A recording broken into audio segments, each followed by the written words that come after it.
रसूल सल्लल्लाहु अलैहि वसल्लम हुनैन की जंग में माल गनीमत हाथ आया, बहुत माल हाथ आया।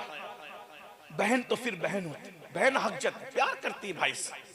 उतने में सहाबा को के पास एक औरत आई और वो औरत आकर बूढ़ी थी, वो आके कहती किधर है तुम्हारा पैगंबर, मैं उससे बात करना चाहती हूँ। सहाबा ने कहा तुम ऐसे कैसे कह सकती हो, इस तरह हम अपने नबी के बारे में जुमले नहीं सुन सकते, किधर है तुम्हारा पैगंबर, बात करना चाहती हूँ। तो उस औरत ने कहा अरे मैं उसकी बहन हूँ, बहन, मैं उससे बात करना चाहती हूँ, बहन हूँ। साहबा ने कहा उनकी तो कोई बहन हमने नहीं सुना कभी।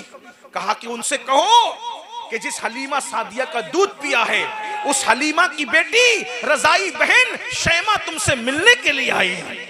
मुसलमानों, बहन की इज्जत तुम क्या जानो, अपनी बीवियों के कान भरने पर अपनी बहनों से बात बंद करने वालों। मैं अपनी माँ और बहनों से कहता हूँ अपने शौहर को उसकी जन्नत से दूर मत करो। अगर तुमने शौहर को उसके भाइयों से दूर किया, उसकी बहनों से दूर किया, उसके माँ बाप से दूर किया, तो तुमसे बड़ा दुश्मन तुम्हारे शौहर का कोई नहीं है मेरी बहन, क्योंकि तू अपने शौहर को जन्नत से दूर कर रही है। तुम्हें चाहिए जिसका जो हक बनता है वो हक दे दो। तुम अपनी बहनों का भी हक दो और शौहर की बहनों का भी हक दो। तुम अपने माँ बाप का भी हक दो और अपने शौहर के माँ बाप का भी हक दो। माशरा खूबसूरत उसी वक्त तश्कील पाएगा। हक मांगने की बजाय बगैर मांगे लोगों का हक तकसीम करते रहो, माशरा खूबसूरत होता जाएगा। जब अल्लाह के रसूल ने, सुन लो, अल्लाह के रसूल ने जब शैमा का नाम सुना, लोग शीमा भी कहते हैं, शैमा भी कहते हैं, तलफ्फुज़ात के अंदर मैं आपको उलझाना नहीं चाहता, मैं फकीर आदमी हूं, जिस तलफ्फुज़ से भी आप बोले ठीक है, बात पहुंच जाए। शीमा भी सही, शैमा भी सही, बहरहाल ज्यादा सही उलमा ने फरमाया शैमा है। शैमा का नाम सुना, हुजूर उठ कर आए और उठ कर आकर शैमा को देखा। 50 साल के बाद पहली बार मुलाकात हुई थी, बल्कि और ज्यादा अरसा बीता था। 50 साल के बाद पहली मुलाकात दूध पिलाने वाली माँ हलीमा सादिया की बेटी से हुई थी। मगर जैसे सुना कि ये शैमा है, हुजूर अलैहिस्सलाम ने अपनी चादर अपनी बहन के लिए जमीन पे बिछा दी। हुजूर ने अपनी चादर अपनी बहन के लिए बिछा दी, वो मुज़म्मिल और मुद्दस्सिर वाली चादर। हुजूर बहन की इज्जत में, दूध पिलाने वाली माँ हलीमा की बेटी रज़ाई बहन की ये इज्जत है।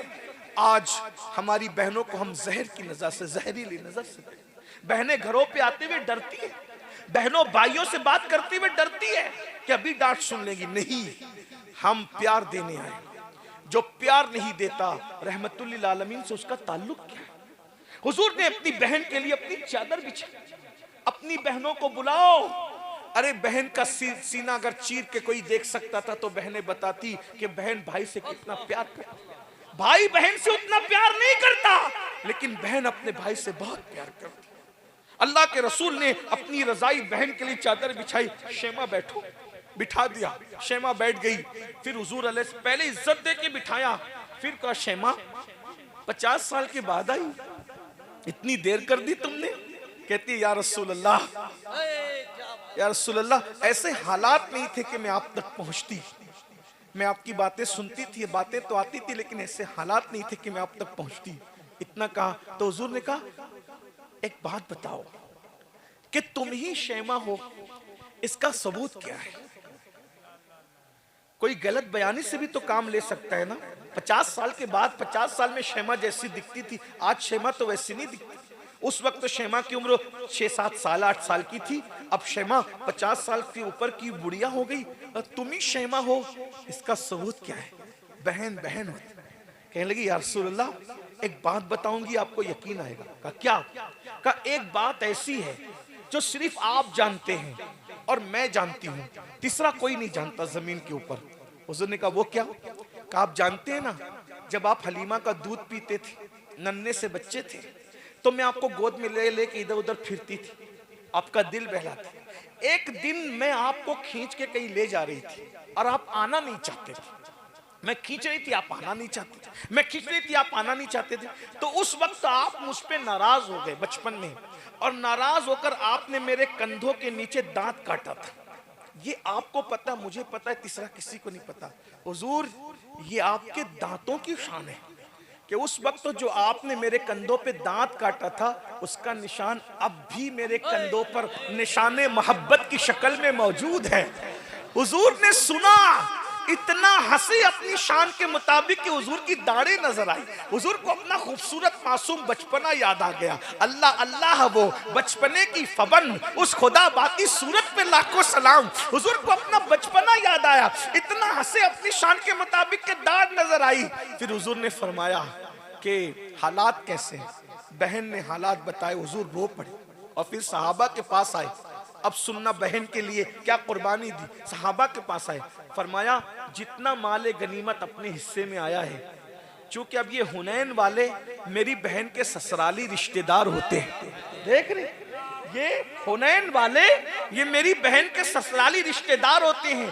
क्या मेरी मोहब्बत में मेरी बहन की वजह से तुम इनका माले गनीमत लौटा सकते हो? सहाबा फिर उन्होंने कहा, या रसूल अल्लाह, हम भी आपके हैं, हमारा माल भी आपका है। अगर आपकी खुशी इसी में है तो हम अपना सब कुछ आपकी बहन पे कुर्बान करते हैं। और वो माले गनीमत वापस कर दिया गया। और फिर हुजूर ने बहन को कहा, एक काम करो, हालात अच्छे नहीं है, मेरे घर चलो, मेरे साथ रहना, मैं तुम्हें अपने पास रखूंगा, मेरे साथ रह। अब बताओ, तुम मेरे साथ मदीने चलोगी या अपनी ससुराल जाओगी? शरीफों की बेटियों के फैसले यही होते हैं। कहा, या रसूल अल्लाह, मुझे आपके साथ रहने से ज्यादा अच्छा ये लगेगा कि मैं अपने शौहर के घर जिंदगी गुजारूं, तो मैं अपने शौहर के घर वापस जाऊंगी। फिर आती जाती रही हुजूर से मिलने के लिए, और जब भी आती थी हुजूर उनको बहुत नवाजते थे। बिलाखिर बुजुर्गों ने फरमाया कि मदीने मुनव्वरा में उनका इंतकाल हुआ और जन्नतुल बकी में उनके मज़ार के बारे में बताया जाता है। ये बहन की बात है, ये तो बहन की ताज़ीम हो गई। आखिरी बात के तौर पर, अगर बहन की इज्जत न की, अगर बहन की इज्जत न की, बहन के साथ अच्छा सुलूक न किया, तो क्या होगा? आज से तकरीबन 1000 साल से जायद पुराने बुजुर्ग है, बहुत बड़े बुजुर्ग, हजरत फकीह अबू लैस समरकंदी हनफी, वो अपनी किताब में लिखते हैं, ध्यान से सुनना, वो अपनी किताब में लिखते हैं कि एक अजम के बहुत बड़े वली थे, बहुत बड़े बुजुर्ग थे, उनको अल्लाह की इबादत से बहुत प्यार था। तो उन्होंने क्या किया, अजम छोड़ा। अजम कहते हैं अरब के अलावा जितना खित्ता है उसको क्या कहते हैं? अजम कहते हैं। अजम छोड़ा, बस ये इख्तितामी लम्हे हैं, ध्यान से सुनिए। बहन की खबरगिरी न करने पे, बहन की इज्जत न करने पे, वली कहलाने, वली बन जाने वाले नहीं, वली कहलाने वालों का हाल सुन ले। बहुत हल्के में मत लो बहनों को, भाइयों को, रिश्तों को हल्के मत लो। अल्लाह फरमाते हैं वत्तकुल्लाह अल्लज़ी तसाअलून बिही वल अरहाम इन्नल्लाह काना अलैकुम रकीबा। रिश्तों के मामले में अल्लाह से डरते रहो, और पेट के रिश्तों के बारे में खास तौर पे अल्लाह से डरते रहो, रिश्तों का ख्याल करो। ये रिश्ते काट, जो रिश्ते हम बनाते हैं उसका बड़ा ख्याल है, जो रिश्ते अल्लाह ने बनाए हैं उसका कोई ख्याल नहीं। जो रिश्ते अल्लाह ने बनाए उसका ख्याल करो ना, जो तुम बनाते हो उसका भी ख्याल करो, जो अल्लाह ने बनाया उसका ज्यादा ख्याल करो। तो वो अजम से हिजरत करके मक्का चले गए, पूरी रात तवाफ करते, तिलावत करते, इबादत करते। उनकी इबादतों का शोहरा पूरे मक्के में गूंज उठा। अजम से एक वली आया है, एक अल्लाह वाला आया है, इबादत इबादत इबादत, सिर्फ इबादत करता है। एक ताजिर थे मक्के के, उनको सफर पे जाना था। जब सफर के लिए वो जाने लगे तो उनके पास सोना था, गोल्ड, कई किलो सोना था। उन्होंने सोचा मक्के में मैं किसके पास ये रखूं, सफर पे जा रहा हूं, किसके पास रखूं? तो सोचा कि जो बंदा रात दिन इबादत करता है उसके पास रख देते हैं। तो इन्हीं के पास रख दिया और वो सफर पे गया। पहले का सफर तो ऐसा नहीं था ना कि चंद घंटे में आदमी लौट आए। आदमी जाता था तो अक्सर लौटता ही नहीं था। सफर से आना मतलब नई जिंदगी पाना, बहुत आसान नहीं था सफर, आपको पता है। जब वो बहुत दिनों के बाद, अरसे के बाद वापस लौटे वो ताजिर, तो उनको ख्याल आया कि मैंने कई किलो गोल्ड, अपना सोना उस अल्लाह वाले के पास रखा था, वापस लेना चाहिए। जब उन्होंने पता किया तो पता चला कि वो अल्लाह वाले का इंतकाल हो गया, मक्के में इंतकाल हो गया, हरम के करीब में दफन है। बहुत टेंशन हुआ, या अल्लाह मेरा इतना सोना अब मैं किससे पूछूं, क्योंकि मैंने तो उसको अल्लाह वाला समझ के रखा था, मुझे क्या पता कि वो मर जाएगा, इंतकाल हो जाएगा। तो उन्होंने अपने इस मसले के हल के लिए हजरत मालिक इब्ने दीनार के पास गए। मालिक बिन दीनार बहुत बड़े बुजुर्ग, हजरत मालिक बिन दीनार के पास गए कि हजरत ऐसा ऐसा हादसा हो गया। उन्होंने कहा कोई बात नहीं, वो नेक था, कहा अल्लाह वाला था, रात रात भर तवाफ इबादत तिलावत करते थे। कहा बेटा देखो एक अमल बताता हूं, अगर तुमने ये अमल कर लिया तो शबे जुमा में आधी रात के बाद मकाम इब्राहिम के पास जाना, कि जो मुसलमानों की जन्नती रूहें होती है वो शबे जुमा में आधी रात के बाद काबे के तवाफ के लिए आती है। जो जन्नती होगा वो तवाफ काबा के लिए शबे जुमा में आएगा। ये अमल पढ़ लो, उसको आवाज लगाना, अगर वो जन्नती है तो वो जरूर तुझसे बात करेगी उसकी रूह।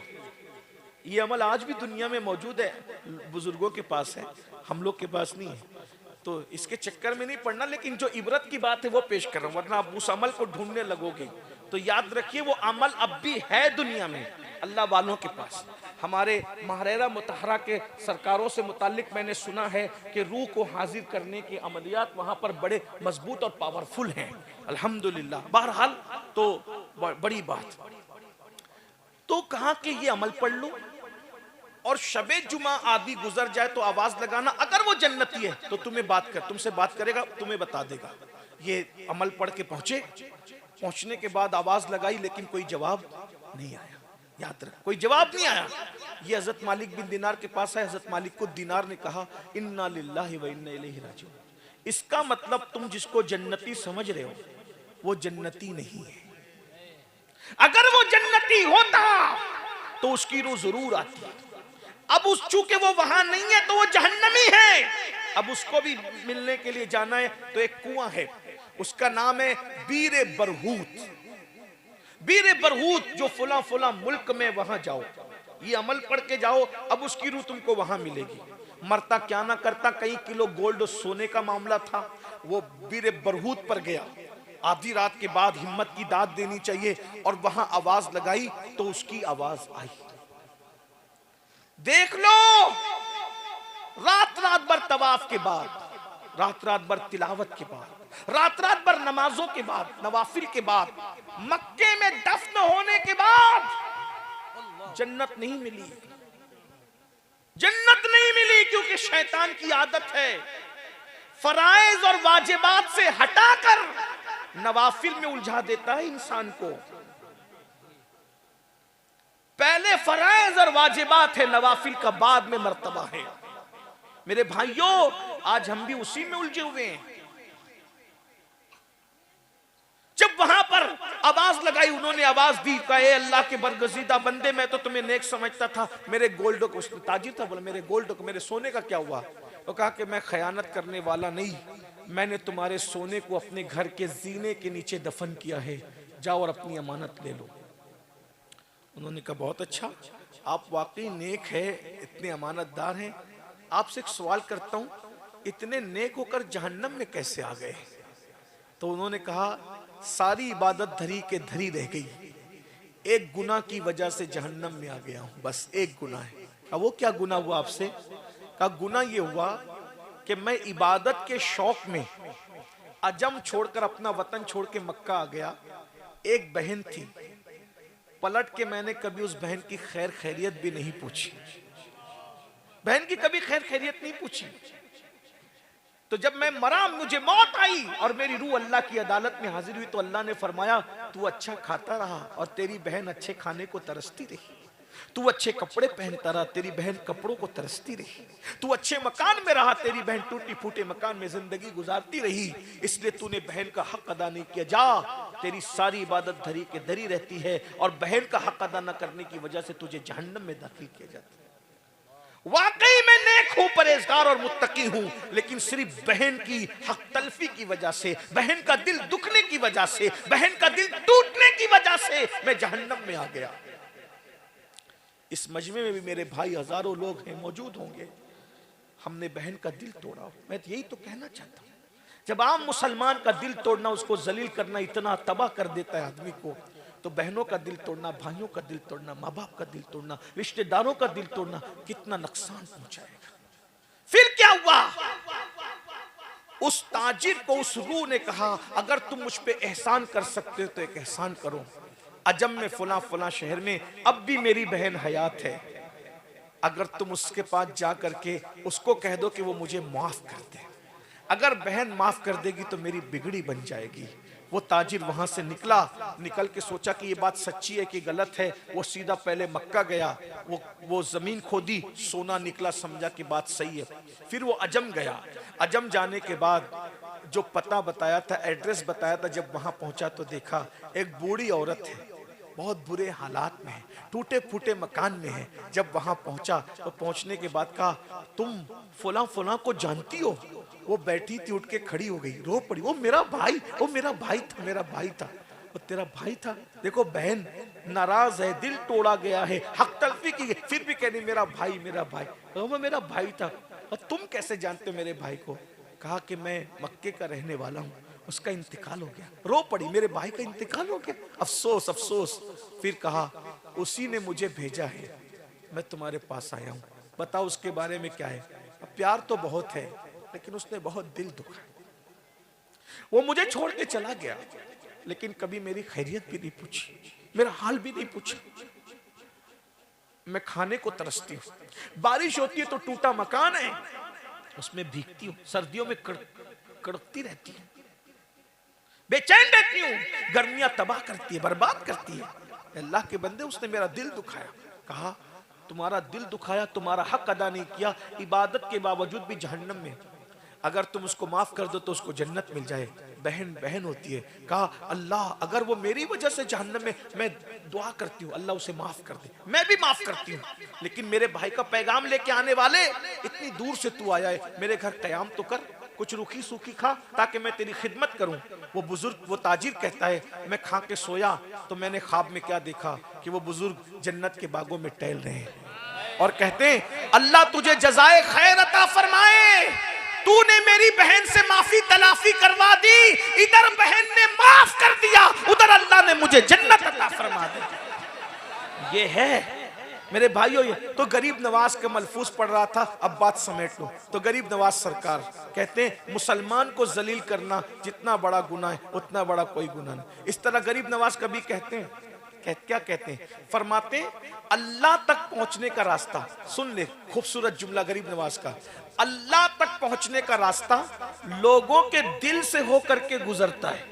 जब तक लोगों के दिल खुश नहीं करोगे तुम कभी अल्लाह वाले नहीं बन सकते। लोगों का दिल खुश करो, लोगों का दिल खुश करो, याद रखिए। हाँ, लोगों का दिल खुश करो, लोगों के दिल मत तोड़ो, लोगों को तकलीफ न पहुंचाओ। बहरहाल गरीब नवाज ऐसी तकरीर कर रहे थे अपने अंदाज में। तकरीर खत्म हो गई। तकरीर खत्म होने के बाद गरीब नवाज ने सबको मुस्कुरा के देखा और मुस्कुरा को देख करके गरीब नवाज फरमाते हैं कि भाई सबका काम हो गया।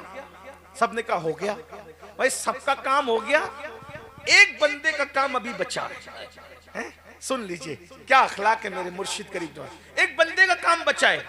तो सबने परेशान होकर कहा, किसका काम? तो उस जवान की तरफ मुखातिब हुए कहा, भाई सबका काम हो गया, तुम भी तो अपना काम कर लो। उसने कहा, मेरा क्या काम था महाराज? कहा, तुम खंजर कमर में बांध कर मुझे कत्ल करने आए थे ना, तो उठो और कत्ल कर लो, अपनी मुराद तुम भी पूरी कर लो। पता चला दयारे गरीब नवाज वो गरीब नवाज का दर है कि वहां कातिल को भी महरूम नहीं किया जाता। कहा जाता है, आयो कत्ल करने तो हमें भी कत्ल कर लो। जान लेने आए हो ना तो जान ले लो। वो हैरान हो गया, वो कहा, ये तो मेरे दिल का जज्बा भी जानते हैं, मेरे कमर का खंजर भी जानते हैं। उसने खंजर उठाया और उठा करके कहा, महाराज मैं बहुत महान आदमी से दुश्मनी मोल ले ली मैंने, ये खंजर से मुझको कत्ल कर दो, मुझ पापी को जमीन पे रहने का हक नहीं है, उठाइए खंजर और मुझ जलील को कत्ल कर दीजिए। रहमतुल लिल आलमीन के नवासे ने कहा, हम बदला लेने वाले लोग नहीं है, हम तो माफ करने वाले लोग हैं। जा, मैं तुझे माफ करता हूं, आज के बाद ऐसी गलती मत करना, जा। उसने कहा, अब कहां जाऊं महाराज, मैं तो आपके कदमों में रहने के लिए आया हूं। और कदम पकड़ के कहा, जिस मोइनुद्दीन दिन के अखलाक का ये आलम है, तो इसके नाना मोहम्मदुर रसूलुल्लाह के अखलाक का आलम क्या होगा। और उसके बाद वो कलमा पढ़ के मुसलमान हुआ, और मुसलमान होने के बाद गरीब नवाज ने कातिल से कहा, ईमान दिया, कातिल को ईमान दिया। ख्वाजा हिंद वो दरबार है आला तेरा, कभी महरूम नहीं, मांगने वाला तेरा। सुल्तानुल हिंद कहते मांग क्या मांगता है, क्या कहा, मांग क्या मांगता है। होशियार था वो भी, छोटा मोटा आदमी नहीं, हिंदुस्तान का आदमी होशियार था। उसने कहा महाराज मैंने सुना है मुसलमान हर साल हज करते हैं, और हज करते हैं तो उनके सब गुनाह माफ हो जाते हैं, तो मैं चाहता हूं कि जिंदगी में 40 मरतबा हज करूं। कितनी बार हज करूं। क्या होशियार था, 40 हज नहीं मांगे, सिर्फ 40 साल उम्र की गारंटी भी मांगे। भाई जब 40 हज करेगा तो जिंदा 40 साल तक रहेगा, तो ये हज करेगा। हज रोज रोज थोड़ी होता है, हज तो साल में एक बार होता है।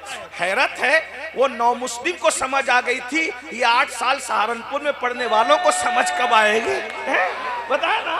वो नए नए मुसलमान, अभी ना कोई जलसा सुना, कोई तकरीर सुना, उसको पता है कि नबी का बेटा हज की दुआ देगा तो मैं हाजी भी बन जाऊंगा, और उम्र की दुआ देगा तो अल्लाह मेरी उम्र भी दराज कर देगा। अरे गैर मुस्लिम का बच्चा मुसलमान हुआ तो उसको इतनी समझ आ गई, ये मौलवी का बच्चा कब सुनेगा, जरा बताया तो सही ना। फिर आप कहते हैं कि किसी को कुछ ना कहा करें, चलिए हम किसी को कुछ नहीं कहते, लेकिन अपनी बात तो रख सकते हैं भाई, हैं जरा बताइए ना। हाँ वो कुछ नहीं दे सकते, मैंने कहा हकीम दवा दे सकता है, हाकिम दाद दे सकता है, वो क्यों कुछ नहीं दे सकते। तो बरेली का कलंदर कहता है हाकिम हकीम दाद दवा दे, ये कुछ ना दे। हाकिम हकीम दाद दवा दे, ये कुछ न दे। मरदूद ये मुराद किस आयत असर की है, मरदूद ये मुराद किस आयत असर की है, कहां से लाए तुम। हकीम दवा दे सकता है, हाकिम दाद दे सकता है, क्या अल्लाह का महबूब तुम्हें कुछ नहीं दे सकता। हम तो, हमारा तो अकीदा है खल्क के हाकिम हो तुम, रिस्क के कासिम हो तुम, तुमसे मिला जो मिला तुम पे करोड़ों दुरूद, और उनके जो नायब हैं फिर वो भी अता करते हैं। अरे कितना अता करते हैं ये तो एक अलग सा उन्वान है, लेकिन देते हैं देते हैं। कुछ लोग कहते हैं नहीं देते, मैंने कहा सही कहा। सुन्नी कहता है देते हैं, कहा सही कहा। तो कुछ लोग कहते हैं ओ तू सुलह कुल्ली तो नहीं हो गया, दोनों को सही कह रहा है। मैंने कहा नहीं, सुलह कुल्लियत को तो आग लगे, अल्हम्दुलिल्लाह हम फिक्र रजा के वारिस हैं। लेकिन बात जो है वो है, दोनों की सही है। वो कहता है नहीं देते, मैंने कहा सही कहा। वो कहता है, सुन्नी कहता है देते, उसको नहीं मिला तो वो कहता है नहीं देते, मैंने कहा सही कहा।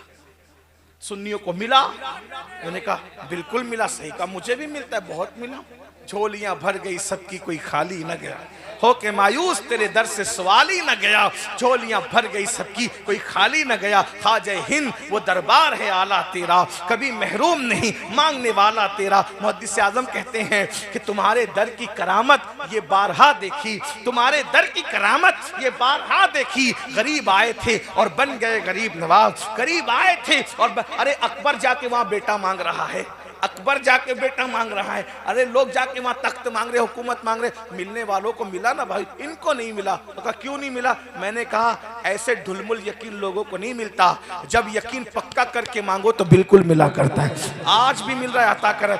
एक वाकया याद आ गया, अर्ज कर दूं, बात सुन ले। ये अल्लामा निज़ामी हमारी जमात के बड़े आलिम बयान करते थे, बहुत मजे लेके बयान करते थे। एक मरतबा ऐसा हुआ, असल में दरगाहों पे ये भी कभी चले जाते हैं, और ये इसलिए जाते हैं कि नए नए जो इनसे जुड़ते हैं उनको साथ में लेके जाते हैं। वो देखो सजदा कर रहा है, शिर्क कर रहा है, ये कर रहा है, वो कर रहा है। मैंने कहा भाई जो सजदा कर रहा है सुन्नी आलिम कभी उसकी तायद नहीं करते। हमारे इमाम ने अज़्ज़ुब्दतु ज़किया ये रिसाला लिखा, ये किताब लिखी कि सजदा ताज़ीमी हराम है। जब हम नबी को सजदा नहीं करते तो वलियों को सजदा क्या करें। मेरे इमाम कहते हैं पेशे नजर वो नौबहार, सजदे को दिल है बेकरार, रोकिए सर को रोकिए, हाँ यही इम्तिहान है। हम नबी को सजदा नहीं करते, गैर खुदा को सजदा करना अगर इबादत के तौर पे है तब तो शिर्क है, और अगर ताज़ीम के तौर पे तो हराम है। लेकिन भाई सजदा नहीं करते, चौखट चूमने को ये मौलवी जबरदस्ती सजदा कहता है। तो फिर हुजूर मुफ्ती आजम कहते हैं संगे दरे जाना पर करता हूं जबी साई, सजदा न समझ नजदी सर देता है नजराना। चूमने और सजदे में फर्क है। अगर चूमने ही को सजदा समझ लिया जाए तो फिर इस जुर्म में हम अकेले नहीं है, मौलवी साहब आप भी शरीक है। और हम तो चौखट चूम रहे, आप क्या क्या चूमते हो, ये बात मिंबर पे कहने की नहीं है। मगर बात तो फिर बात है ना, बात तो फिर बात है। अगर चूमना ही शिर्क है तो फिर इस शिर्क से कौन महफूज है? ऐसी बात न कहा करो। तो बहरहाल कोई मौलवी चला गया और अपने चंद साथियों को लेके कि बताएं कि यहाँ ये होता है, वो होता है, वो होता है, बताएं। बहरहाल हुआ ये, तो वहां पर एक फकीर था, सोटा लेकर के घुमा रहा था। वहां के फकीरों के मांगने का स्टाइल भी बड़ा यूनिक है। बहरहाल मैं सिर्फ मांगने की बात कर रहा हूँ, दूसरी किसी बात की तायद नहीं कर रहा हूँ। वो कहता दे दे खाजा, दे दे खाजा, दे। वो जो अंदाज उन लोग का बड़ा प्यारा अंदाज, मांगने का एक अंदाज होता है, अदाएं होती है। वो दे और फिर कह रहा पूरी 5 रुपए की नोट लूंगा खाजा, उससे कम नहीं लूंगा खाजा। और वो घूमता जा रहा है, बोलता जा रहा है। ये बेचारा उसी जमात का, वो देखता है, घूरता है, अरे अल्लाह से मांग, दे दे खाजा दे। हालांकि गरीब नवाज को अल्लाह का बंदा समझकर अल्लाह के इज्न से देने वाला मांगना, मान करके मांगना कोई शिर्क नहीं है। ये बहुत तफसीली उन्वान है, अभी छेड़ूंगा तो उस पर दलील दूंगा तो लंबा वक्त जाएगा। लेकिन बात मौसम सर्दी का, बात खत्म कर रहा हूँ। वो कह रहा था दे दे दे, वो घूमता जा रहा है, दे दे। इसको गुस्सा आ रहा है, वो बार बार घूम घूम के आता है, दे दे खाजा, 5 से कम नहीं लूंगा, 5 से। वो जो उसका उन लोग का अंदाज होता है। तो इसको गुस्सा आया और गुस्से में कहा और तेरा खाजा क्या देगा? ये ले 5 रुपए, 5 रुपए का, 500 नहीं, 5 रुपए, 5 रुपए का, ये ले लो, क्या तेरा खाजा क्या देगा? फकीर था, होशियार था, फकीर था। पहले नोट पे कब्जा किया और जेब में रखा, और जेब में रख के बोलता है ओ खाजा तेरे बलहारी जाऊं। अब तो देखा था कि गुलामों से दिलाता है, आज ये भी दिखा दिया कि दुश्मनों से भी दिला देता है। जरा गौर फरमाए, और खाजा तू दिलाने पे आता है तो दुश्मनों से भी दिला देता है। ख्वाजा हिंद वो दरबार है आला तेरा, कभी महरूम नहीं मांगने वाला तेरा। मुसलमानों, दुआ की कबूलियत के लिए नेक होना जरूरी नहीं है, दुआ की कबूलियत के लिए नेक होना जरूरी नहीं है, दुआ की कबूलियत के लिए यकीन का होना जरूरी है। अगर यकीन से मांगोगे, अगर यकीन से मांगोगे तो अल्लाह भी अता करेगा, यकीन से मांगोगे तो नबी भी अता करेंगे, यकीन से मांगोगे तो वली भी अता करेंगे। और अगर ढुलमुल यकीन लेकर के जाओगे, कुछ नहीं चलेगा, तो वो मुसलमान हो गया। और कहा गरीब नवाज क्या मांगते हो? मांगो। उसने कहा 40 हज करना चाहता हूं। 40 हज मांगे, और जब 40 हज का, फिर मगर यही नहीं, आखिरी बात यह है मेरी कि जब 40वां हज करने जाऊं, जब 40वां हज करने जाऊं तो मैं वापस नहीं आऊं, मैं वहीं रह जाऊं और मेरी कब्र वहीं बन जाए।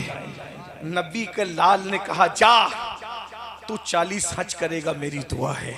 और जब 40वें हज पे जाएगा तो अल्लाह तेरा ईमान पर वहीं खात्मा फरमाएगा। गौर फरमाएं, इस अखलाक के साथ गरीब नवाज ने हिंदुस्तान में इस्लाम फैलाया। अल्लाह ताला हम सबको गरीब नवाज की चौखट से वाबस्तगी सलामत रखे, अमल की तौफीक अता फरमाए। गुफ्तगू के दरमियान अगर कोई गलती हो तो अल्लाह माफ़ कर दे। अस्तगफिरुल्लाह रब्बी मिन कुल्लि ज़ंबि व अतूबु इलैह। हो गया भाई, सर्दी का मौसम है। मैं आपके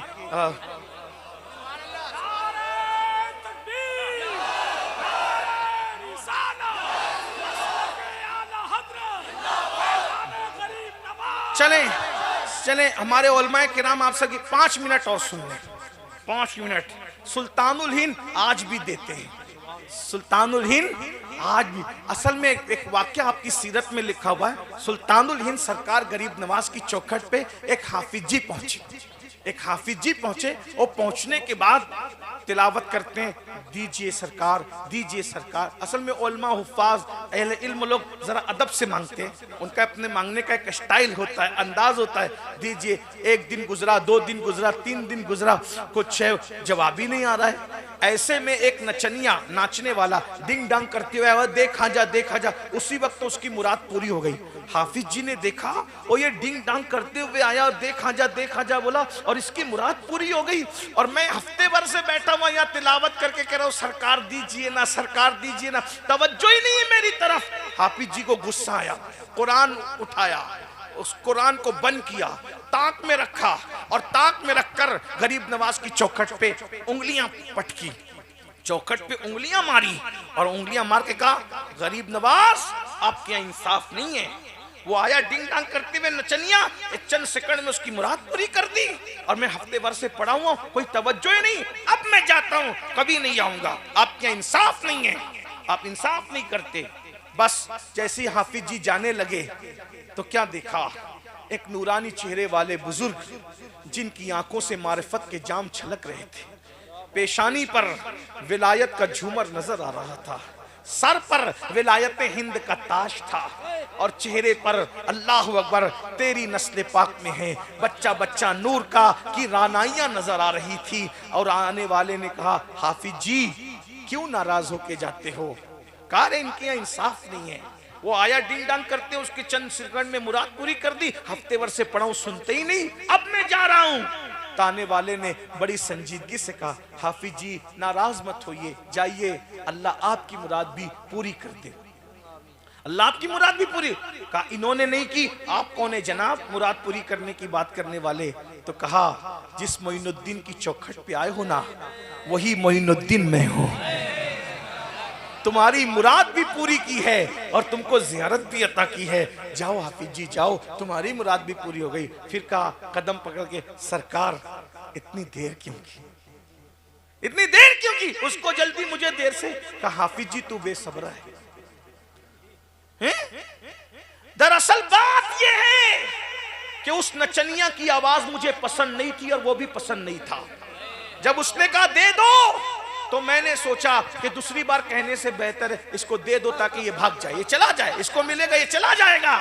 लेकिन तू कुरान पढ़ता था ना, तेरा कुरान पढ़ना मुझे बहुत पसंद आता था, तो मैं देने में देर करता था कि जितना रोकूंगा उतना ज्यादा तू कुरान ज्यादा पढ़ता रहेगा, तेरी आवाज में सुनता रहूंगा। पता चला जो पढ़ते हुआ सुना जाता है, मर के मिट्टी में मिल जाने वाला मत समझना।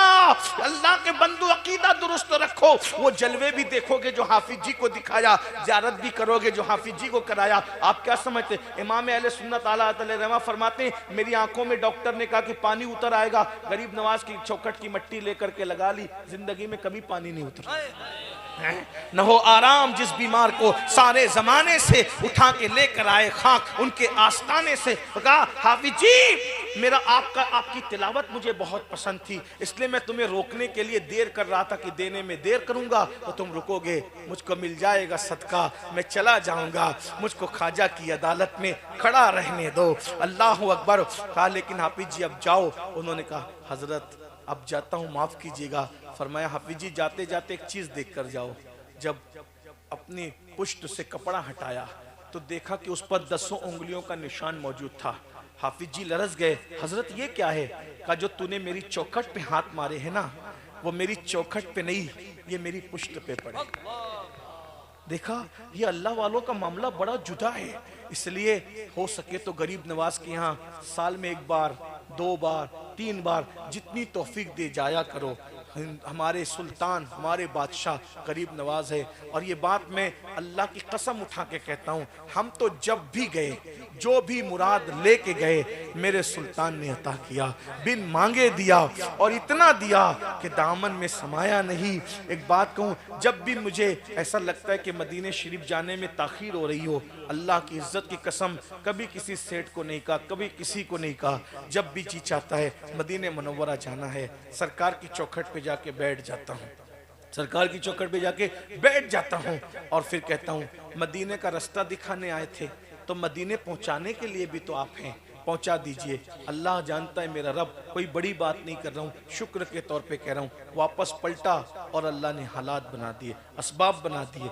याद रखिए यकीन से मांगो, यकीन यकीन बहुत बड़ी चीज़ है। यकीन, लोग कहते हैं आप लोग तो नेक हैं मौलाना, हम लोग तो गुनहगार हैं। मेरे भाई दुआ की कबूलियत के लिए नेक होना ज़रूरी नहीं है, दुआ की कबूलियत के लिए यकीन होना ज़रूरी है।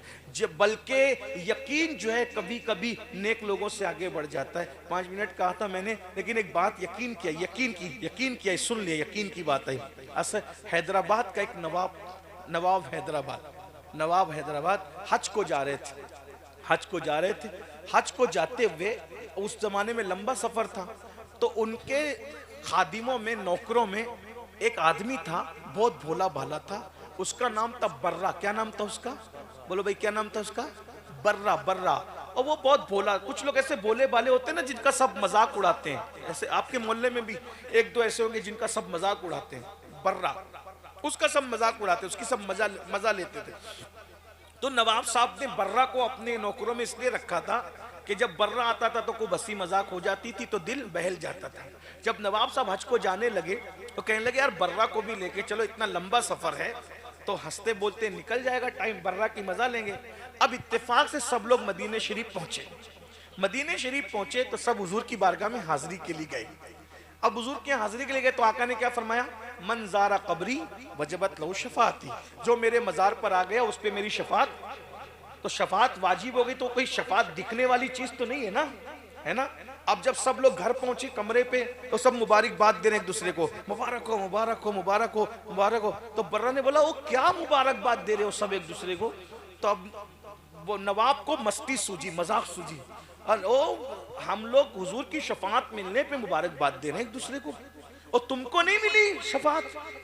अब बर्रा ये समझ रहा था कि शफात कोई दिखने की चीज है, कोई कागज, कोई कार्ड, कोई टिकट वगैरह होता होगा। अब वो भोला भाला आदमी अपने अंदाज में सोचने लगा, तो उसने बोला, नहीं नहीं मुझे तो नहीं मिली। अब शफात का मुजदा तो सबको मिल गया, लेकिन वो दिखने वाली चीज नहीं, वो तो बस एक यकीन की बात है। तो बर्रा बोला, मुझे नहीं मिली। तो अब नवाब को मस्ती सूझी, नवाब ने मजाक करना चाहा, और तुझे नहीं मिली? अल्हम्दुलिल्लाह हमें तो मिल गई, हमें तो मिल गई, शफात हुजूर की मिल गई, हमें मिल गई। बस इतना कहा। बर्रा ने वो बात सीरियस ले ली, और सीरियस लेके कमरे से चुपके से निकला और दौड़ते दौड़ते हुजूर की जालियों के सामने रोने लगा, या रसूल अल्लाह, हम तो बचपने से सुनते थे, हमारे माँ बाप कहते थे कि आपके यहाँ अमीर और गरीब में फर्क नहीं, काले गोरे में फर्क नहीं, अरबी अजमी में फर्क नहीं। या रसूल अल्लाह, अब आप भी अमीर गरीब में फर्क करते हैं। नवाब को शफात दे दी, और नवाब के सारे उमरा को शफात दे दी, और गरीब को आप भूल के, गरीब को नहीं दिया अपनी शफात। ये उसका अपना अंदाज था, ऐसे नहीं बोल सकता कोई। लेकिन दीवानगी क्या ना कहलवाए, सर सुबह रोजा झुका, फिर तुझको क्या दिल तसाजिद नच दिया, फिर तुझको क्या बेखुदी में सजदाए दर या के रोजे का तवाफ, बेखुदी में, खुदी में नहीं, बेखुदी में सजदाए दर या के रोजे का तवाफ, जो किया अच्छा किया, फिर तुझको क्या बेखुदी, फिर बेखुदी है।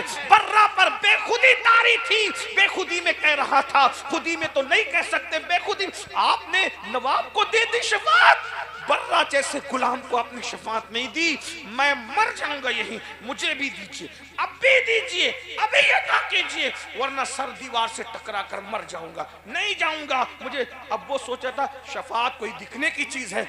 अब जैसी तलब वैसी अता, जैसी तलब वैसी अता। जब बर्रा ने कहा, उसकी अपनी सोच के मुताबिक कोई सबूत मिलेगा। जब बर्रा रो रो के कहने लगा, मुझे भी दो, उनको दिया मुझे भी दो, तो फिर बर्रा ने देखा सुनहरी जालियों से हाथ निकला। हाय हाय हाय, बर्रा ने, ये यकीन है, यकीन वाले कहां से चले कहां पहुंचे, जो अहले शक हैं अगर में मगर में रहते हैं। बर्रा ने देखा गोरा गोरा खूबसूरत हाथ सुनहरी जालियों से निकला, और निदाई, बर्रा ये ले तेरी शफाअत का वादा है। बर्रा ने वो कार्ड लिया, वो चिट्ठी ली, और लेकर के खूब नाचते कूदते उछलते कूदते, हमें भी मिल गई, हमें भी मिल गई, हमें भी मिल गई। और उसके बाद जब आया तो नवाब ने कहा, ओ क्या मिल गई? कहा, देखो हमें भी शफाअत मिल गई। कहा, क्या? जब वो रुका देखा तो लिखा था, ये मोहम्मदुर रसूलुल्लाह की तरफ से है, बर्रा से हम शफाअत का वादा करते हैं। तब उनकी आंखों में आंसू आ गए। बर्रा, अक्ल वाले पीछे रह गए। के पढ़ लें जैसे पढ़ा रहा हूँ, सलातु वस्सलामु अलैका या नबी अल्लाह वाला आलिका व अस्हाबिका या नूर अल्लाह सल्लल्लाहु ताला अलैहि वसल्लम। वो सुबह लालाजार फिरते हैं, तेरे दिन ए बहार फिरते हैं, जो तेरे दर से यार फिरते हैं। दर बदर यूं ही ख्वार फिरते हैं। उस गली का गदा हूँ मैं जिसमें मांगते ताजदार फिरते हैं। फूल क्या देखो मेरी आंखों में, दश्त तैबा के खार फिरते हैं। जान है जान क्या नजर आए, क्यों अदू गिरदे गार फिरते हैं। रखिए जैसे हैं खाना जाद हैं हम, मोल के ऐबदार फिरते हैं। लाखों कुदसी है कारे खिदमत पर, लाखों गिरदे मजार फिरते हैं। जान है जान क्या नजर आए, क्यों अदू गिरदे गार फिरते हैं। कोई क्यों पूछे तेरी बात रजा, तुझसे कितने हजार फिरते हैं। आज की ये खूबसूरत सी महफिल दारुल उलूम अहले सुन्नत गुलशन इस्लाम के दस्तार के मौके पर इनेकाद पजीर है। इस पर मैं जो हुफ़ाज़ जिन्होंने कुरान मुक़द्दस को अपने सीने में महफूज किया, उन सब के सरपरस्तों को और इदारे के तमाम ज़िम्मेदारों को, बिलखुसूस हज़रत क़ारी असगर साहब और उनकी पूरी टीम को मुबारकबाद पेश करता हूँ। दुआ करता हूँ कि अल्लाह तबारक व तआला इस इदारे को और अहले सुनन के तमाम इदारों को दिन 11वीं रात 12वीं तरक्की अता फरमाए। आपने मुझसे पेशतर यकीनन बड़े बड़े उलमा खुतबा दानिश्वरों को समात कर लिया है।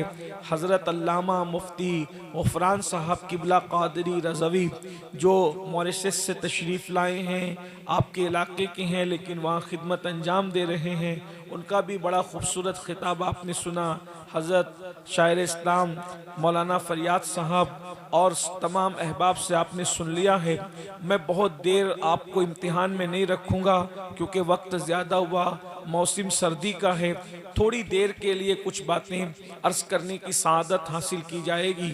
अल्लाह तबारक व तआला मेरी और आप सब की हाज़िरी को कबूल फरमाए।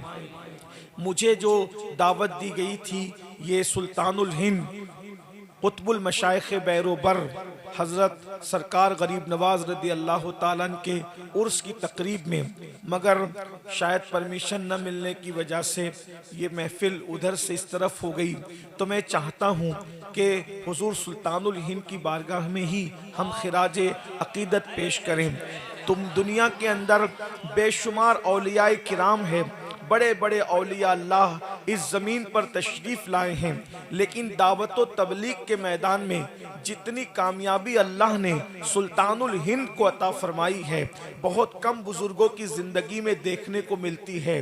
कोई बुज़ुर्ग जो हैं अल्लाह के वली, जिन्होंने मेहनत की, मेहनत करके अपने गाँव को संवारा, अपने मोहल्ले को संवारा, अपने मुरीदों को संवारा, लेकिन अल्लाह अकबर, दुनिया का जो है वो निस्फ मुसलमान यानी पूरी दुनिया के अंदर जितने मुसलमान बसते हैं कमोबेश उनकी तादाद 250 करोड़ है, और 250 करोड़ में आधे मुसलमान जिस खित्ते में बसते हैं वो खित्ता गरीब नवाज का खित्ता है।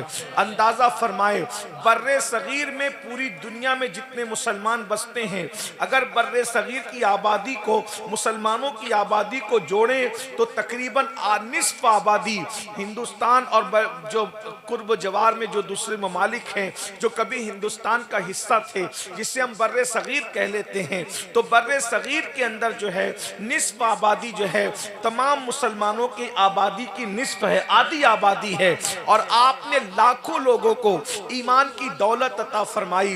गरीब नवाज को अल्लाह के रसूल सल्लल्लाहु अलैहि वसल्लम ने अपना नुमाइंदा बनाकर हिंदुस्तान की सरजमीन पर भेजा। आप अंदाजा फरमाएं कि आखिर कैसी सूरत होगी, कैसी सीरत होगी, कैसा अंदाजे जिंदगी होगा, कैसी गुफ्तगू होगी। पूरी जिंदगी के अंदर एक मुनाजरा भी नहीं हुआ और 90 लाख लोगों की को ईमान की दौलत नसीब हो गई। पूरी जिंदगी के अंदर एक गमला भी नहीं टूटा, 90 लाख लोगों की जिंदगी के अंदर ईमान की शमा रोशन हो गई। पूरी जिंदगी के अंदर किसी की माला भी नहीं टूटी, किसी के चेहरे पे तमाचा भी नहीं लगाया, किसी को तू और अबे तक नहीं कहा, और 90 लाख लोगों को ईमान की दौलत नसीब हो गई। अंदाजा तो फरमाए, अल्लाह अकबर, क्या अंदाजे जिंदगी होगा, कैसी खूबसूरत उनकी जिंदगी होगी। मेरे आका सल्लल्लाहु अलैहि वसल्लम के प्यारे दीवानों, सुल्तानुल हिंद ने हिंदुस्तान की सरजमीन पर मोहब्बतों के जरिए से, प्यार के जरिए से, तालीमात मुस्तफ़ा के जरिए से हिंदुस्तान की जमीन पर इस्लाम फैलाया। एक आसान सी बात मैं आपके सामने रखता हूँ, गरीब नवाज ने अपने अखलाक के जरिए कैसे इस्लाम फैलाया। एक मर्तबा हिंदुस्तान की सरजमीन पर जब लोगों ने देखा कि लोग जो है वो अपने फरसूदा और जो है वो कदीम और बदतरीन अफकारों नजरियात से तौबा करके सुल्तानुल हिंद की तरफ माइल हो रहे हैं, सुल्तानुल हिंद की तरफ आ रहे हैं, उनके नाने का कलमा पढ़ रहे हैं, दीन में दाखिल हो रहे हैं, लोगों ने बहुत कोशिशें की, बहुत काविशें की, लेकिन फिर जब देखा कि किसी तरीके से कामयाब नहीं हो सकते, तो गरीब नवाज के कत्ल के लिए एक नौजवान को तैयार किया। और नौजवान को तैयार करने के बाद कहा, जाओ और उस फकीर को कत्ल कर दो, इसलिए कि जब उसको कत्ल कर दोगे उसका किस्सा तमाम हो जाएगा। मेरे नौजवानों, गौर से सुनना, हमेशा याद रखना, ईंट का जवाब पत्थर से नहीं दिया जाता, गाली का जवाब गाली से नहीं दिया जाता, कांटों के मुकाबले में कांटे नहीं बिछाए जाते, नफरतों के मुकाबले में नफरतों का सौदागर नहीं बना जाता। इसलिए कि अगर कांटों के मुकाबले में कांटे बिछाओगे तो जमीन कांटों से भर जाएगी। हम अपने वलियों के आस्थानों पर चादरें तो डालते हैं, फूल तो पेश करते हैं, उनसे हम सीखते क्या है?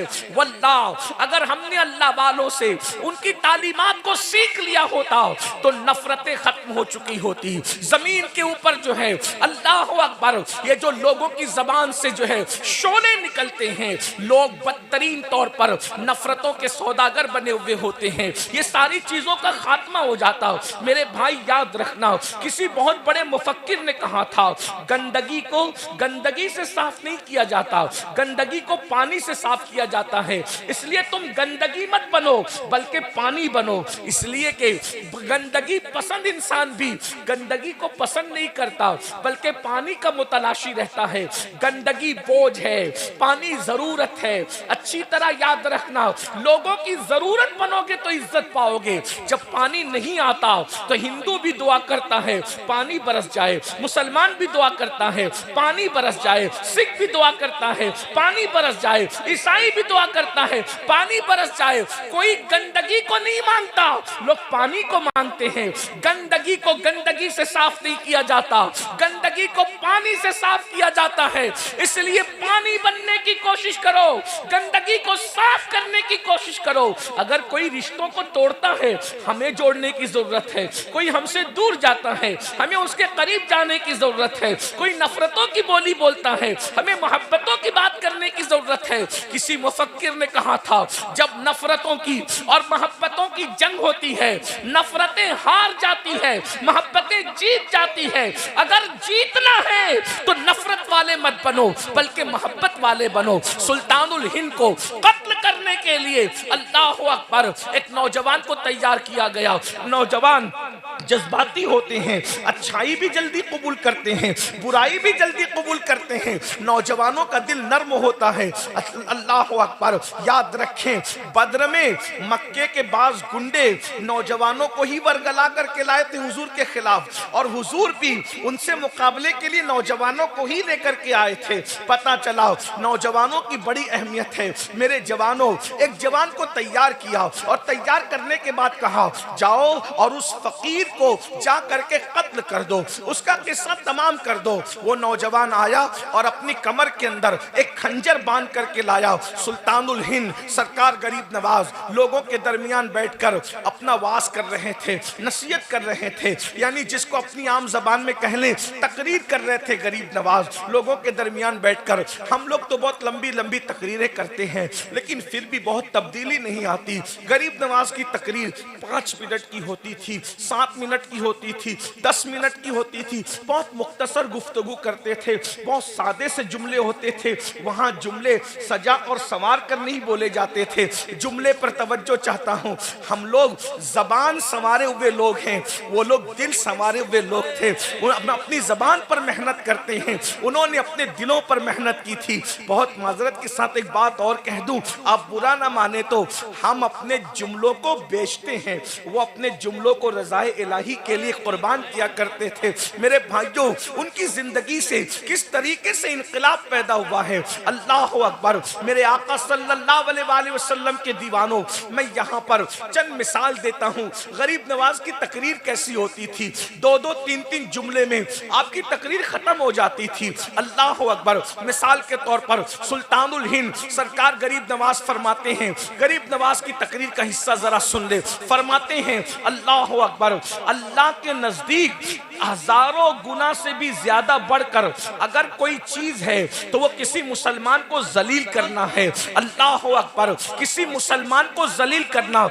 यानी हजारों गुना इंसान को उतना नुकसान नहीं पहुंचाते जितना किसी मुसलमान को जलील करना नुकसान पहुंचाता है। मेरे भाइयों, अगर किसी की उल्टी गिनती शुरू होती है तो मुसलमानों को जलील करने की वजह से। अब इसकी तशरीह में थोड़ा 2 जुमले फकीर से भी सुन ले। आप कहते हो ना कि मौलाना मेरी उल्टी गिनती शुरू हो गई, कारोबार बहुत अच्छा चलता था, अब मैं रिवर्स गियर लग गया है, कारोबार अच्छा नहीं चलता, पता नहीं किसने क्या कर दिया है, बेटी को अच्छे रिश्ते नहीं आते, पता नहीं किसने क्या कर दिया है, बहुत परेशान रहता हूँ, पता नहीं किसने क्या कर दिया है, सुकून की नींद नहीं आती है, पता नहीं किसने क्या कर दिया है, बहुत अच्छा नहीं लगता, पता नहीं किसने क्या कर दिया। ओ मेरे भाई, किसने कुछ नहीं किया, तूने किसी मुसलमान को जलील किया होगा, इसलिए तेरी रोजी अल्लाह ने काट दी है, तुझसे अल्लाह ने खुशियां छीन ली है। मेरे भाइयों, आज इस मजमे में बैठकर अपने अमाल का एहतिसाब करो।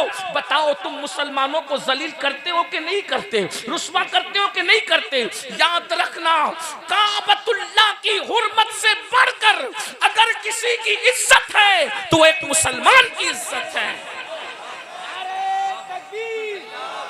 हजारों किलोमीटर दूर काबे की तरफ पैर नहीं फैलाते। मैं आपके इस अदब को सलाम करता हूं, बहुत अच्छा करते हो, लेकिन जिसकी हुर्मत काबे से बढ़कर है उसको मां बहन की गाली देते हो। किस दीन पर अमल कर रहे हो? अल्लाह के रसूल सल्लल्लाहु अलैहि वसल्लम ने ईमान वाले की हुर्मत को काबतुल्लाह से बड़ी फरमाया, ए काबे, तेरी हुर्मत बहुत बड़ी है, जो तेरे इर्द गिर्द चक्कर लगाए उसके गुनाह माफ होते हैं, मगर ए काबा, तेरी हुर्मत से बढ़कर मेरे ईमान वाले उम्मती की हुर्मत है। अगर मुसलमान यही सोच ले कि मोमिन की हुर्मत काबे से बढ़ के है, तो वो क्या किसी मोमिन पे केस करेगा? किसी मोमिन की गीबत करेगा? जब काबे की बुराई नहीं करते तो जिसकी हुर्मत काबे से बढ़कर है उसकी गीबत कैसे करते हो?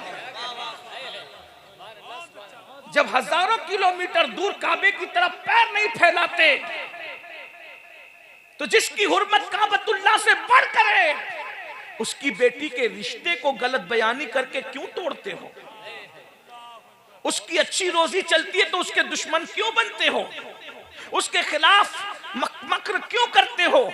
दरअसल सबसे बड़ा मसला यह है कि हमने गोश्त, अंडा, मछली को इस्लाम समझ रखा है, जुमा की 2 रकत नमाज को इस्लाम समझ रखा है, सिर्फ टोपी पहनने को इस्लाम समझ रखा है, सिर्फ चेहरे पे दाढ़ी रखने को मुकम्मल इस्लाम समझ रखा है। अरे दाढ़ी, टोपी, जुमा की 2 रकत, सबकी अहमियत अपनी जगह है, मगर इस्लाम चंद अरकान का नाम नहीं है। इस्लाम मुकम्मल दीन है, इस्लाम मुकम्मल निजाम हयात है, इस्लाम मुकम्मल तालीम है। इसलिए याद रखना, सिर्फ 2 रकत जुमा पढ़ के कोई कामिल मोमिन नहीं हो सकता जब तक के मुस्तफा जाने रहमत के तमाम फरामीन पर अमल न कर ले, मुकम्मल दीन न सीख ले। खुदा की इज्जत की कसम, हमारा दीन इतना खूबसूरत है कि जिस दिन हम इस दीन का प्रचार करेंगे कोई टीवी चैनल पे बैठकर हमारे मजहब को गाली नहीं देगा, इसलिए कि इतना खूबसूरत दीन किसी के पास नहीं है जितना खूबसूरत दीन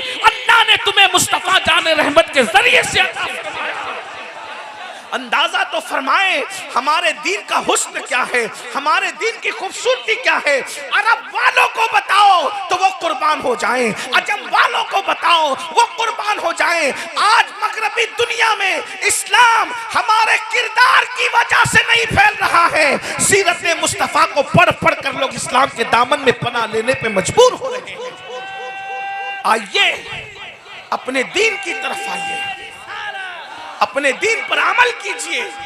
अल्लाह के बंदो, किसी मुसलमान को जलील मत करो, वरना तुम्हारी उल्टी गिनती शुरू हो जाएगी। जादू में इतनी ताकत नहीं है जितनी गुनाह की नहूसत है। जादू उतना नुकसान नहीं करता जितना गुनाह नुकसान करता है।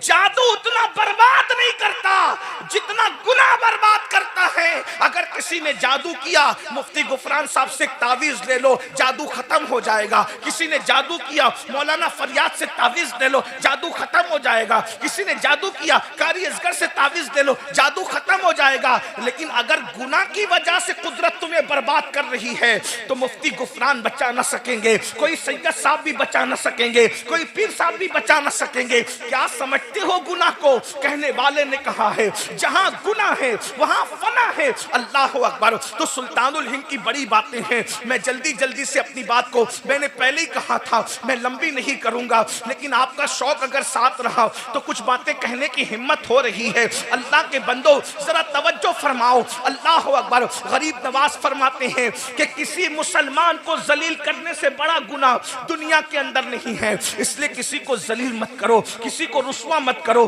किसी को जो है हकीर मत समझो। आजकल पठान कहता है कि शेख हकीर है, शेख कहता है अंसारी हकीर है, अंसारी कहता है मिर्जा हकीर है। मेरे भाई, जो नबी का उम्मती है वो हकीर नहीं हो सकता, इसलिए कि जिसके मुकद्दर में नबी का दामन आ गया हो उससे बढ़ करके वीआईपी कौन हो सकता है। मेरे भाई, डॉक्टर इकबाल ने कहा था, सुन लीजिए, डॉक्टर इकबाल ने कहा था अली के गुलाम कंबर के वुजू का कतरा कैसर जैसे बादशाह के खून से अफजल है। अल्लाह अकबर। जब अली के गुलाम कंबर के वुजू का पानी कैसर बादशाह के खून से अफजल है, जब अली के गुलाम के वुजू के कतरे का ये आलम है तो मुस्तफा जान रहमत के गुलाम का अंदाजा तो फरमाए, गौर तो फरमाए। इसलिए कोई बिरादरी हकीर नहीं है, कोई सिलसिला हकीर नहीं है, कोई मुसलमान हकीर नहीं है। नबी का जो गुलाम है हमारा वो इमाम है सैयदना फारूक आजम। जब भी बिलाल को कहते थे, हजरत फारूक आजम अरबी होकर हबशी बिलाल को कहते थे, खानदानी आजाद होकर गुलाम को जो आजाद करता गुलाम था उस बिलाल को कहते थे या सैयदना बिलाल, या सैयदना बिलाल। ए बिलाल, तू मेरा सरदार है, तू मेरा सरदार है। लोग कहते हैं गुलाम को सरदार कहते हो, क्या तुम इसका चेहरा देखते हो और इसके मुस्तफा वाला मैं दिल देखता हूं। ये मेरे नबी का आशिक है, इसलिए किसी को जलील मत करो।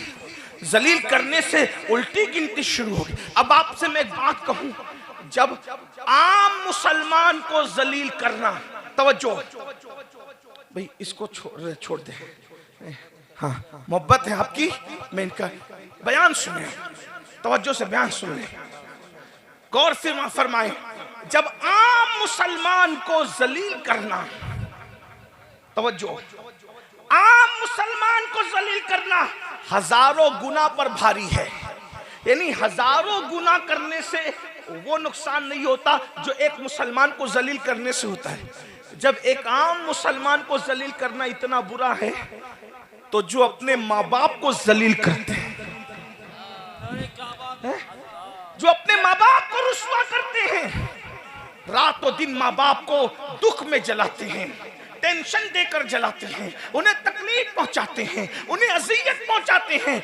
माँ बाप अगर खर्चा मांगते हैं तो कहते हैं इन बुढ़ा बुढ़ी के पीछे कि हम बर्बाद हो जाएं, जितना कमाएं इनकी दवा पे खर्च कर दें, जितना कमाएं इन्हीं के पीछे लगा दें, जितना कमाएं सब इन्हीं पे लुटा दें। मेरे भाइयों, याद रखना, अल्लाह के रसूल सल्लल्लाहु अलैहि वसल्लम ने फरमाया, तेरे माँ बाप अगर तुझसे राजी है तो तुझसे अल्लाह भी राजी है, माँ बाप नाराज है तो अल्लाह भी नाराज है। मुझे बताओ, जब तुम किसी पिकनिक पर जाते हो, किसी होटल में जाते हो, चाय कॉफी पीने जाते हो, सैरो तफरी के लिए जाते हो, और अगर चाय का, कॉफी का, खाने का बिल आता है तो हर दोस्त तो अपनी जेब में हाथ डालता है। वो अपना क्रेडिट कार्ड निकाल रहा है, वो अपना बैंक का कार्ड निकाल रहा है, वो अपना एटीएम निकाल रहा है, वो अपनी जेब में हाथ डाल के पॉकेट निकाल रहा है। आपस में क्यों लड़ रहे हैं? बिल मैं दूंगा, मैं दूंगा, मैं दूंगा। दोस्तों की पार्टी में बिल मैं दूंगा, मैं दूंगा, और माँ बाप हॉस्पिटल में हो तो फिर आपस में लड़ते हो, भाई तेरी माँ नहीं है तू बिल देगा, तेरा बाप नहीं है तू बिल देगा। याद रखना, हज करने पे वो सवाब नहीं मिलता जो माँ बाप पे खर्चा करने पे मिलता है। माँ मस्जिद बनाने पे वो सवाब नहीं मिलता जो माँ बाप पे खर्चा करने पर मिलता है। मेरे भाइयों, एक बात बताऊं, आप करोड़ों खर्चा कर दो, एक मिनट तुम्हारी जिंदगी का बढ़ नहीं सकता, लेकिन मेरे रसूल फरमाते हैं कि अगर किसी की जिंदगी के 3 दिन बचे होते, 3 दिन, और वो अपने माँ बाप पे खर्चा करे, माँ बाप की खिदमत करे, माँ बाप को खुश करे, तो उसकी 3 दिन की जिंदगी अल्लाह कभी 3 साल तक बढ़ा देता है, कभी 30 साल तक बढ़ा देता है। माँ बाप की खिदमत से उम्र लंबी होती है, माँ बाप पे खर्चा करने से उम्र लंबी होती है। और जो माँ बाप को जलील करते हैं, माँ बाप को रुस्वा करते हैं, माँ बाप को दुख देते हैं, माँ बाप को तकलीफ पहुंचाते हैं, मेरे आका फरमाते हैं 30 साल की उम्र होती है तो अल्लाह घटा के 3 साल कर देता है, और जलील करता है तो कभी कभी 3 साल से भी 3 दिन कर देता है। माँ बाप को जलील करने वाला जल्दी मरता है। सूफिया कहते हैं 2 लोग दुनिया ही में अजाब चखते हैं, हर एक का अजाब तो मरने के बाद है, लेकिन 2 लोगों को अल्लाह उस वक्त तक मौत नहीं देता जब तक वो जलील न हो जाए, जब तक रुस्वा न हो जाए। वो 2 लोग कौन है? एक नबी का गुस्ताख, जब तक वो जलील नहीं होता उस वक्त तक उसको मौत नहीं आती, और एक माँ बाप का गुस्ताख, जब तक वो जलील नहीं होता उस वक्त तक उसको मौत नहीं आती। इसलिए याद रखना, कितने भी गिर जाना, कभी नबी की गुस्ताखी मत करना, कभी माँ बाप की गुस्ताखी मत करना। फरमाया गया माँ बाप के गुस्ताख और माँ बाप के बेअदबों को मरते वक्त उनकी जबान पे कलमा भी नहीं आता। मेरे भाइयों, हम लोग हजारों की तादाद में जलसा सुनने जमा होते हैं, मगर अफसोस है आज हमारे बूढ़े माँ बाप हमारे घरों में रो रहे हैं। माँ बाप रुसवाइयों के दहाने पर है, माँ बापों से जो है वो अल्लाह अकबर मशवरा देने का हक छीन लिया गया है। माँ बाप को जो प्यार देना चाहिए था वो प्यार नहीं दे रहे हैं। लोग कहते हैं मौलाना हम तो खिदमत करते हैं। याद रखना मेरे भाई, रोटी कपड़ा और मकान लोग तो काम वाली औरतों को भी दे देते हैं, रोटी कपड़ा मकान देने की बात नहीं है मेरे भाई। रोटी तो लोग कुत्तों को भी दे देते हैं। याद रखना, रोटी देने का मसला नहीं है। इस्लाम में माँ बाप की खिदमत का मतलब यह है कि कम से कम उनको बादशाहों की तरह रखो, कम से कम, और अपने आप को उनका गुलाम तस्वुर करो। अल्लाह अल्लाह, जिस आला हजरत के पड़ोस में रहते हो वो इमाम अहमद रजा अपनी किताब में लिखते हैं कि माँ बाप से बात डायरेक्ट नहीं कर सकते। माँ बाप के आदाब ये हैं, अगर बात करना है तो पहले माँ बाप से इजाजत लो। अगर वो इजाजत दे तो ऐसी बात करो जैसे कोई गुलाम अपने आका से बात करता है। अब आप मुझे बताएं कि हम इस पर, ये भी तो मसलके आला हजरत है, इस मसलके आला हजरत पर कब अमल करोगे? क्या मसलके आला हजरत सिर्फ जलसों के नारों की हद तक है या अमल के लिए भी है? याद रखना, गुस्ताखे रसूल की तकफीर भी मसलके आला हजरत है, और माँ बाप की तौहीन से बचना ये भी मसलके आला हजरत है, गुस्ताख से दूर रहना ये भी मसलके आला हजरत है, और माँ बाप के बादशाहों की तरह ताज़ीम करना ये भी मसलके आला हजरत है। मेरे भाइयों, दरअसल बात ये है, हमें जो आसान लगता है हम वो ले लेते हैं, हमें जो मुश्किल लगता है वो छोड़ देते हैं। यहाँ बात आई तो मैं एक बात और अर्ज करके अपनी बात को एंड की तरफ ले जाऊंगा। माँ बाप की बात आई, बहुत हद तक ऐसा होता है कि माँ बाप के बारे में तकरीरें होती है तो हम एक हद तक माँ बाप से प्यार भी कर लेते हैं। आज हमारे माशरे में सबसे बदतरीन जो हाल है वो बहनों का हाल है। यहाँ पर हजारों की तादाद में तो नहीं, सैकड़ों की तादाद में माएँ और बहनें बैठी हुई है। मैं दिल के दर्द के तौर पर एक बात रखता हूँ, आजकल बहनों का हाल बड़ा खतरनाक है। बेटियों का तो अभी कुछ नहीं कहता, वक्त भी इतना इतना नहीं है सबके मैं उन्वान समेटूं, लेकिन बहनों का हाल बहुत खतरनाक है।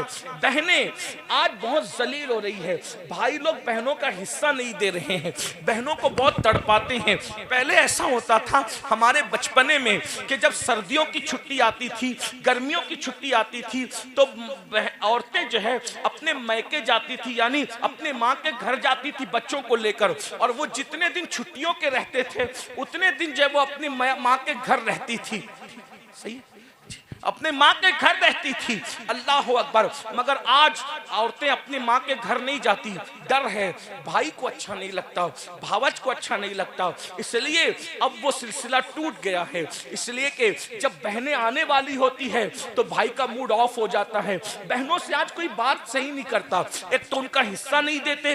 याद रखना, सहाबा कहते थे जब तक के बहन बेटियों का हिस्सा देते रहोगे तब तक कयामत नहीं आएगी, जब बहन बेटियों का हिस्सा देना बंद कर दोगे तो कयामत का इंतजार करो।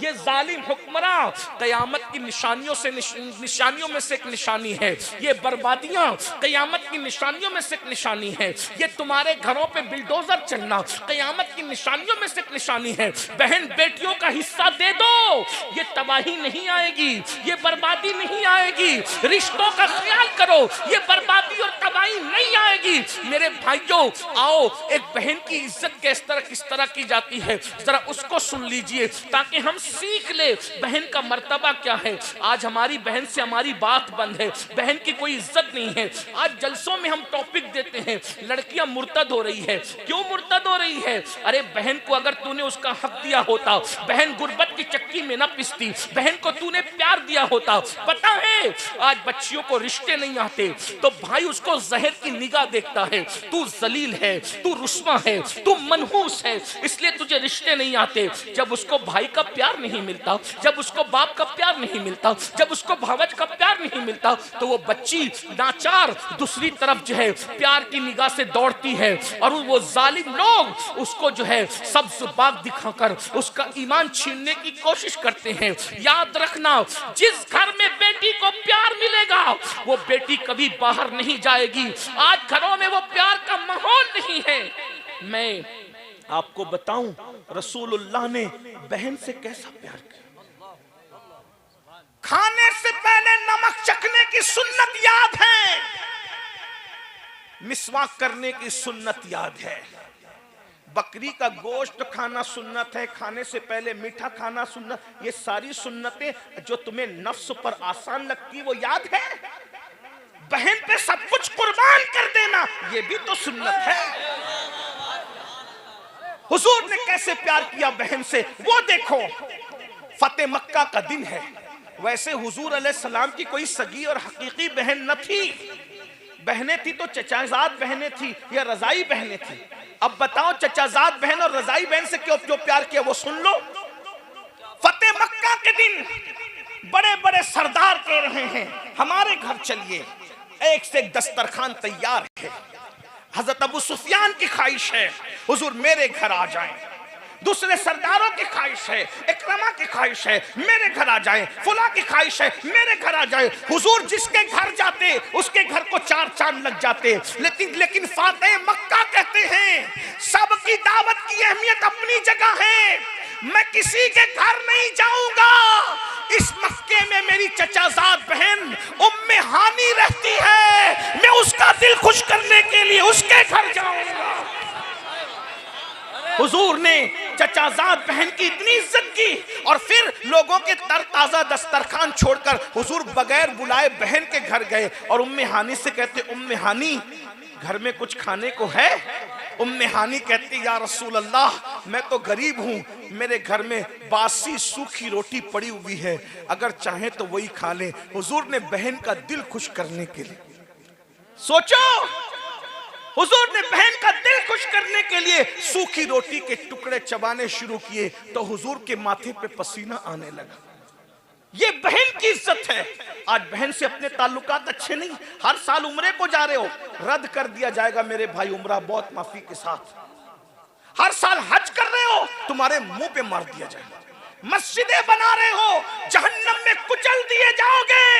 अगर तुमने अपनी बहनों को खुश नहीं किया, अगर तुमने अपने भाइयों को खुश नहीं किया। अरे बहन तो इतनी कीमती होती है कि बहन की वजह से उसके ससुराली रिश्तों से हुजूर ने कितना प्यार किया। जब हुनैन फतेह हुआ, हुनैन की फतह हुई, मसला तो यह कि हुजूर की सीरत नहीं पढ़ी हमने। हर नंगे धड़ंगे पीरों की सीरत हमने गढ़ गढ़ के बयान की, लेकिन जिसकी सीरत को खुदा बयान करता है उसकी सीरत से हम दूर हो गए। हमारा तो पूरा फोकस सिर्फ करामतों पर है, सीरतों पर हमारा फोकस कहाँ? बताइए, बुरा मत मानना। अल्लाह के रसूल सल्लल्लाहु अलैहि वसल्लम हुनैन की जंग में माले गनीमत हाथ आया, बहुत माल हाथ आया। बहन तो फिर बहन होती, बहन हक़जत प्यार करती है भाई से। उतने में सहाबा को के पास एक औरत आई और वो औरत आकर बूढ़ी थी, वो आके कहती, किधर है तुम्हारा पैगंबर, मैं उससे बात करना चाहती हूँ। सहाबा ने कहा, तुम ऐसे कैसे कह सकती हो, इस तरह हम अपने नबी के बारे में जुमले नहीं सुन सकते। किधर है तुम्हारा पैगंबर, बात करना चाहती हूँ। तो उस औरत ने कहा, अरे मैं उसकी बहन हूँ, बहन, मैं उससे बात करना चाहती हूँ, बहन हूँ। साहबा ने कहा, उनकी तो कोई बहन हमने नहीं सुना कभी। कहा कि उनसे कहो कि जिस हलीमा सादिया का दूध पिया है, उस हलीमा की बेटी रजाई बहन शैमा तुमसे मिलने के लिए आई है। मुसलमानों, बहन की इज्जत तुम क्या जानो। अपनी बीवियों के कान भरने पर अपनी बहनों से बात बंद करने वालों, मैं अपनी माँ और बहनों से कहता हूँ, अपने शौहर को उसकी जन्नत से दूर मत करो। अगर तुमने शौहर को उसके भाइयों से दूर किया, उसकी बहनों से दूर किया, उसके माँ बाप से दूर किया, तो तुमसे बड़ा दुश्मन तुम्हारे शौहर का कोई नहीं है मेरी बहन, क्योंकि तू अपने शौहर को जन्नत से दूर कर रही है। तुम्हें चाहिए जिसका जो हक बनता है वो हक दे दो। तुम अपनी बहनों का भी हक दो और शौहर की बहनों का भी हक दो। तुम अपने माँ बाप का भी हक दो और अपने शौहर के माँ बाप का भी हक दो। माशरा खूबसूरत उसी वक्त तश्कील पाएगा। हक मांगने की बजाय बगैर मांगे लोगों का हक तकसीम करते रहो, माशरा खूबसूरत होता जाएगा। जब अल्लाह के रसूल ने, सुन लो, अल्लाह के रसूल ने जब शैमा का नाम सुना, लोग शीमा भी कहते हैं, शैमा भी कहते हैं, तलफ्फुज़ात के अंदर मैं आपको उलझाना नहीं चाहता। मैं फकीर आदमी हूं, जिस तलफ्फुज़ से भी आप बोले ठीक है, बात पहुंच जाए। शीमा भी सही, शैमा भी सही, बहरहाल ज्यादा सही उलमा ने फरमाया शैमा है। शैमा का नाम सुना, हुजूर उठ कर आए और उठ कर आकर शैमा को देखा। 50 साल के बाद पहली बार मुलाकात हुई थी, बल्कि और ज्यादा अरसा बीता था। 50 साल के बाद पहली मुलाकात दूध पिलाने वाली माँ हलीमा सादिया की बेटी से हुई थी। मगर जैसे सुना कि ये शैमा है, हुजूर अलैहिस्सलाम ने अपनी चादर अपनी बहन के लिए जमीन पे बिछा दी। हुजूर ने अपनी चादर अपनी बहन के लिए बिछा दी। वो मुज़म्मिल और मुद्दस्सिर वाली चादर, हुजूर बहन की इज्जत बता। दूध पिलाने वाली माँ हलीमा की बेटी रज़ाई बहन की ये इज्जत है। आज हमारी बहनों को हम जहर की नजर से, जहरीली नजर से, बहनें घरों पे आते हुए डरती है, बहनों भाइयों से बात करते हुए डरती है कि अभी डांट सुन लेगी। नहीं, हम प्यार देने आए। जो प्यार नहीं देता रहमतुल लिल आलमीन से उसका ताल्लुक क्या है? हुजूर ने अपनी बहन के लिए अपनी चादर बिछाई। अपनी बहनों को बुलाओ। अरे बहन का सीना अगर चीर के कोई देख सकता था तो बहनें बताती कि बहन भाई से कितना प्यार करती। भाई बहन से उतना प्यार नहीं करता, लेकिन बहन अपने भाई से बहुत प्यार करती। अल्लाह के रसूल ने अपनी रजाई बहन के लिए चादर बिछाई। शैमा बैठो, बिठा दिया। शैमा बैठ गई। फिर हुजूर अलैहि पहले इज्जत दे के बिठाया, फिर कहा शैमा 50 साल के बाद आई, इतनी देर कर दी तुमने। कहती है या रसूल अल्लाह, या रसूल अल्लाह, ऐसे हालात नहीं थे कि मैं आप तक पहुंचती। मैं आपकी बातें सुनती थी, बातें तो आती थी, लेकिन ऐसे हालात नहीं थे कि मैं आप तक पहुंचती। इतना कहा तो हुजूर ने कहा एक बात बताओ कि तुम ही शैमा हो, इसका सबूत क्या है? कोई गलत बयानी से भी तो काम ले सकता है ना। 50 साल के बाद 50 साल में शैमा जैसी दिखती थी, आज शैमा तो वैसी नहीं दिखती। उस वक्त तो शैमा की उम्र 6-7 साल 8 साल की थी, अब शैमा 50 साल के ऊपर की बुढ़िया हो गई। तुम ही शैमा हो, इसका सबूत क्या है? बहन बहन होती। कहने लगी या रसूलल्लाह, एक बात बताऊंगी, आपको यकीन आएगा। कहा क्या? कहा एक बात ऐसी है जो सिर्फ आप जानते हैं और मैं जानती हूँ, तीसरा कोई नहीं जानता जमीन के ऊपर। हुजूर ने कहा वो क्या? कहा आप जानते हैं ना, जब आप हलीमा का दूध पीते थे, नन्हे से बच्चे थे, तो मैं आपको गोद में ले लेके इधर उधर फिरती थी, आपका दिल बहलाती। एक दिन मैं आपको खींच के कहीं ले जा रही थी और आप आना नहीं चाहते थे। मैं खींच रही थी, आप आना नहीं चाहते थे। मैं खींच रही थी, आप आना नहीं चाहते थे। तो उस वक्त आप मुझ पे नाराज हो गए बचपन में, और नाराज होकर आपने मेरे कंधों के नीचे दांत काटा था। ये आपको पता, मुझे पता है, तीसरा किसी को नहीं पता। हुजूर, ये आपके दांतों की शान है कि उस वक्त तो जो आपने मेरे कंधों पे दांत काटा था, उसका निशान अब भी मेरे कंधों पर निशाने मोहब्बत की शक्ल में मौजूद है। हुजूर ने सुना, इतना हंसे अपनी शान के मुताबिक कि हुजूर की दाढ़ी नजर आई। हुजूर को अपना खूबसूरत मासूम बचपना याद आ गया। अल्लाह अल्लाह, वो बचपने की फबन, उस खुदा बाती सूरत पे लाखों सलाम। हुजूर को अपना बचपना याद आया, इतना हंसे अपनी शान के मुताबिक के दाढ़ नजर आई। फिर हुजूर ने फरमाया कि हालात कैसे हैं? बहन ने हालात बताए, हुजूर रो पड़े और फिर सहाबा के पास आए। अब सुनना, बहन के लिए क्या कुर्बानी दी। सहाबा के पास आए, फरमाया जितना माले गनीमत अपने हिस्से में आया है, चूंकि अब ये हुनैन वाले मेरी बहन के ससुराली रिश्तेदार होते हैं। देख रहे, ये हुनैन वाले ये मेरी बहन के ससुराली रिश्तेदार होते हैं। क्या मेरी मोहब्बत में मेरी बहन की वजह से तुम इनका माले गनीमत लौटा सकते हो? सहाबा फिर उन्होंने कहा या रसूल अल्लाह, हम भी आपके हैं, हमारा माल भी आपका है। अगर आपकी खुशी इसी में है तो हम अपना सब कुछ आपकी बहन पे कुर्बान करते हैं।